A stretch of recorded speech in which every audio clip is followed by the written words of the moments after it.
बहुत बहुत स्वागत है आपका हमारे इस YouTube चैनल पर। और जैसा कि आप सभी पास हो चुके हैं, एनआईएस ने इस बार सभी स्टूडेंट को 10th क्लास के सभी स्टूडेंट को जो 2000 अप्रैल 2021 में एग्ज़ाम देने वाले थे वो सभी प्रमोट हो चुके हैं।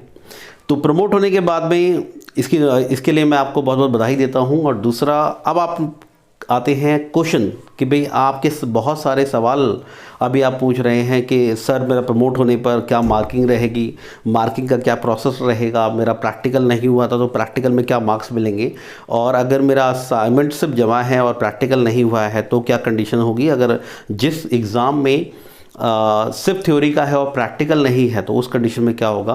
बिकॉज ना तो थ्योरी का प्रैक्टिकल पेपर हुआ और ना ही प्रैक्टिकल हुआ, तो सिर्फ असाइनमेंट के बेस पे हमारे क्या मार्क्स आएंगे, हमारी क्या परसेंटेज बनेगी।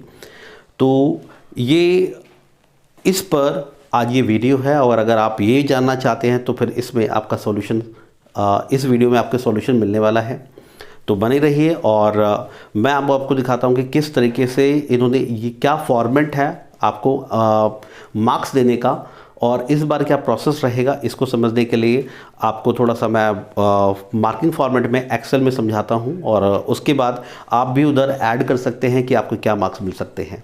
आप कैलकुलेट कर सकते हैं देख करके कि आपके असाइनमेंट मार्क्स में कितने हैं और उसको आपको कितनी परसेंटेज मिलने वाली है। तो वीडियो में बने रहें और चैनल को सब्सक्राइब करना ना भूलें। लेटेस्ट वीडियो के लिए आप बेल आइकन दबा दीजिए और कमेंट करके बताते रहिए कि आपको किस तरह का डाउट है और जिसका डिटेल आपको चाहिए, जिसका सॉल्यूशन आपको चाहिए। तो जो भी अगर आपको डाउट्स होते हैं वो पूछते रहिए, और हम भी पूरी कोशिश कर रहे हैं कि आपको सब चीज़ें टाइम पर बता पाएँ। Thank you. अब आप आइए मिलते हैं वीडियो की तरफ, मार्किंग प्रोसेस को समझने के लिए।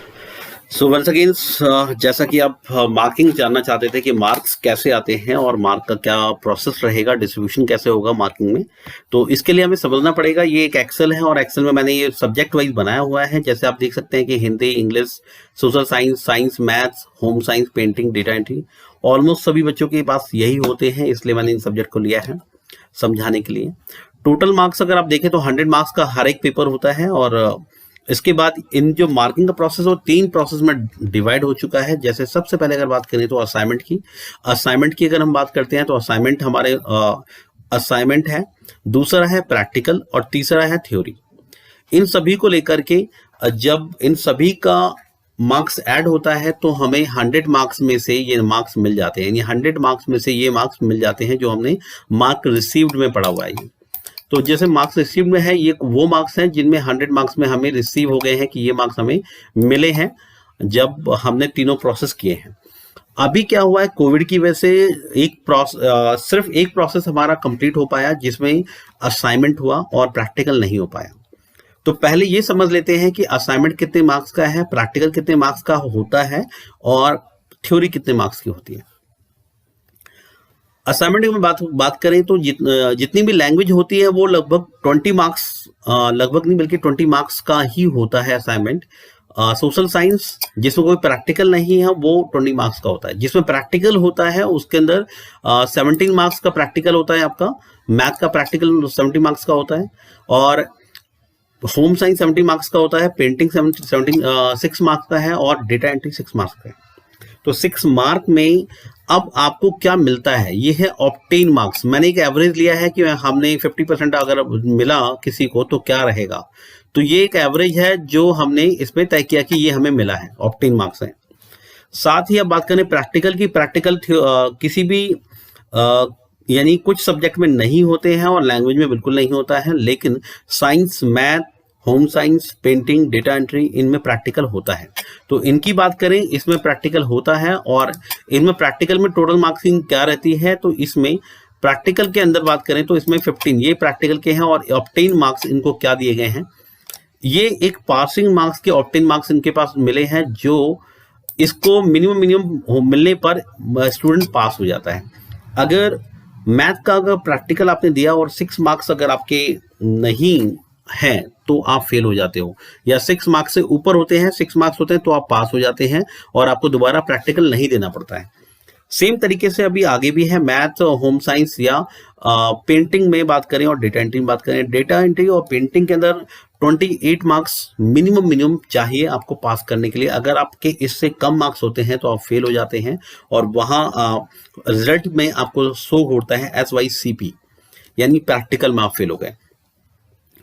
और ये अब बात करते हैं थ्योरी का। थ्योरी मार्क्स में अगर हम बात करें तो 80 मार्क्स के सभी सब्जेक्ट हैं 80 मार्क्स में, और जो प्रैक्टिकल है उनमें 85 है, और 85 यानी मैथ में भी है और होम साइंस में भी 85 है।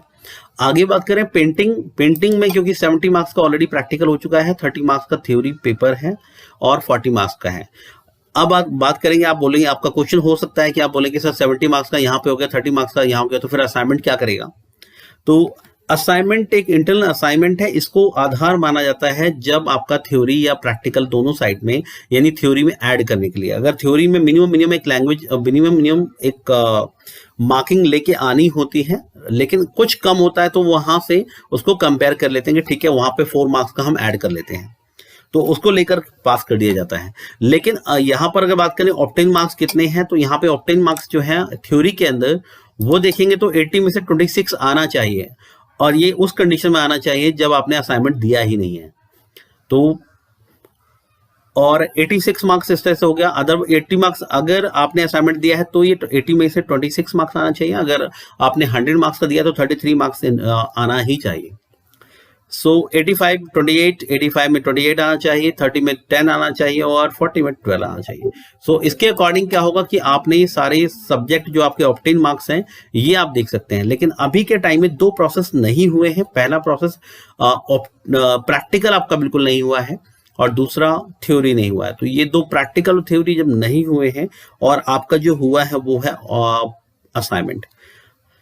अब असाइनमेंट के बेस पर जो मार्किंग है, जिसमें थ्योरी में आपको जो सब्जेक्ट जितना मार्क्स मिलना चाहिए था वो मिनिमम पासिंग मार्क्स दिया जा रहा है 26, एंड अब डिपेंड करता है कि आपके असाइनमेंट में कितने मार्क्स हैं। असाइनमेंट में जैसे यहाँ पर 20 का हाफ यानी 50% दिया गया, तो वहां पर आपका असाइनमेंट थ्योरी का मार्क्स ऐड करके 36 आ जाएगा, 10 26 आएगा, इस तरीके से ऐड होके आ जाएगा। लेकिन अगर यहीं पर अगर आपके असाइनमेंट में मार्क्स हैं 12, 15, 20 या 19 या 18, तो उस कंडीशन में ये मार्क्स जो है आपके बढ़ जाते हैं। एंड साइंस में सेम तरीके से, साइंस में हमने इसका हाफ लिया है अराउंड, तो हाफ में इस 9 और 6 को प्लस करते हैं तो 30 और प्लस 28 करते हैं तो 37 हो जाता है। अगर आप इसको यहाँ पर चेंज करते हैं, कुछ भी चेंज करेंगे तो यहाँ पे मार्क्स बढ़ जाते हैं। तो ये प्रैक्टिकल मार्क्स और थ्योरी मार्क्स आपको दिए जाएंगे। उसके साथ में अब आपके असाइनमेंट के जो मार्क्स होंगे उसके अकॉर्डिंग आपका यहाँ पर परसेंटेज चेंज हो जाएगा, और चेंज होने पर आपके 100 में से मार्क्स जो आते हैं वो मार्क्स आपको मिल जाएंगे। तो आई होप कि अभी तक क्लियर हो गया होगा। वेरी शॉर्ट के भाई मैं जो जितने लिए समझा सकता था आपको क्लियर हो गया होगा, और मैंने समझाने की कोशिश की है। अगर फिर भी लगता है कि किसी सब्जेक्ट में सर मेरी मार्किंग कैसे मैं निकाल सकता हूं, तो आप कमेंट बॉक्स में जाके पूछ सकते हैं कि सर मैं अब किस तरीके से मेरे मार्क्स अगर इतने हैं तो मैं कैसे निकालूं।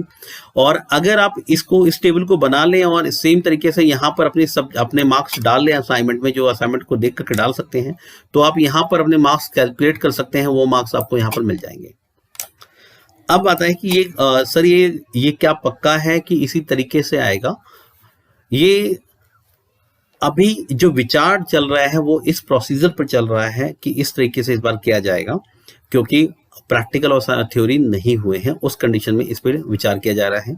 अभी श्योर तो नहीं हुआ है, लेकिन प्रोसेस गलत नहीं है, बहुत अच्छा प्रोसेस है, क्योंकि इसमें आपके अकॉर्डिंग, आपके असाइनमेंट के अकॉर्डिंग आपको मार्क्स मिल जाते हैं।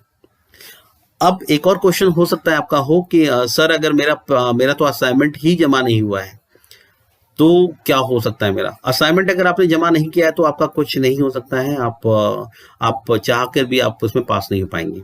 इसका अभी तक कोई प्रोसेस नहीं है। हो सकता है कि अभी कुछ इस पे विचार किया जाए और उस पर कुछ सोचा जाए, और इसको अगर कुछ ऐसा विचार आता है तो जरूर पता लग जाएगा। और इसके साथ में असाइनमेंट में अगर मैं फेल हो गया, मार्क्स बहुत कम आए, या मेरे असाइनमेंट में 7 नंबर, 5 नंबर, 6 नंबर या 2 नंबर, 3 नंबर अगर आ रहे हैं, 3 नंबर, 2 नंबर आ रहे हैं, तो इसका मतलब है आप फिर भी फेल होने वाले हैं। तो असाइनमेंट यानी कि NIOS ये बताना चाहता है कि हर एक पॉइंट जो आपको दिया गया है, जैसे असाइनमेंट, जैसे प्रैक्टिकल, जैसे थ्योरी, वो सभी को कंप्लीट करना बहुत इंपॉर्टेंट है। हर एक स्टेप बहुत इंपॉर्टेंट है जो आपको आपकी मार्किंग को हाई करने का काम करता है। तो इस समय जो भी आपका हो चुका है वो इसके लेवल से हो जाएगा, लेकिन आगे से ध्यान रखिएगा, अगर आप 10th और 12th के किसी के भी स्टूडेंट हैं और अगर आपका भाई बहन कोई भी पढ़ता है तो उसको ये बताइए कि आपको हर एक स्टेप में सीरियसली उसको करना पड़ेगा। अगर असाइनमेंट जमा नहीं हुए हैं तो जमा कीजिए टाइम पर, जो उस टाइम पर जब जमा होते हैं, और प्रैक्टिकल का टाइम तो वो उसके लिए ऑलरेडी आपको मार्क्स दिए जा रहे हैं इस बार।